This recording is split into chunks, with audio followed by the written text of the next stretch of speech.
තමන් විසින් අලුතින්ම ආරම්භ කිරීමට සූදානම් වූ යතුරුපැදි ප්‍රදර්ශනාගාරයක සැරසිලි කටයුතු වල නිරතව සිටි තරුණයෙකු අවාසනාවන්ත ලෙස විදුලි සැරට අසු වී මරණයට පත් වූ පුවතක් පුත්තලමින් වාර්තා වනවා.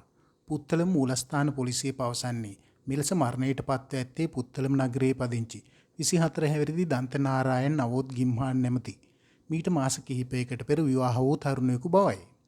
මෙම තරුණයා ඊයේ දිනේදී පුත්තලම තිල්ලඩිය ප්‍රදේශයේ යතුරුපැදි ප්‍රදර්ශනාගාරයක් ආරම්භ කිරීම වෙනුවෙන් උත්සව කටයුතු වල නිරතව සිටියේදී වෙනත් ස්ථානයක තිබූ ඉදුළු රැහැනකින් සැරසිලි කටයුතු සඳහා යොදා ගන්නා බැලුම් පිම්බීමට ගොස් විදුලි සැර වැදී මරණයට පත් ඇතැයි පොලිසිය පවසනවා. මරණයට පත් තරුණයා මාස කිහිපයකට පෙර විවාහ වී ඇති අතර ඔහුට බාල තවත් සොහොයුරකද ඇති බවත් වාර්තා වනවා.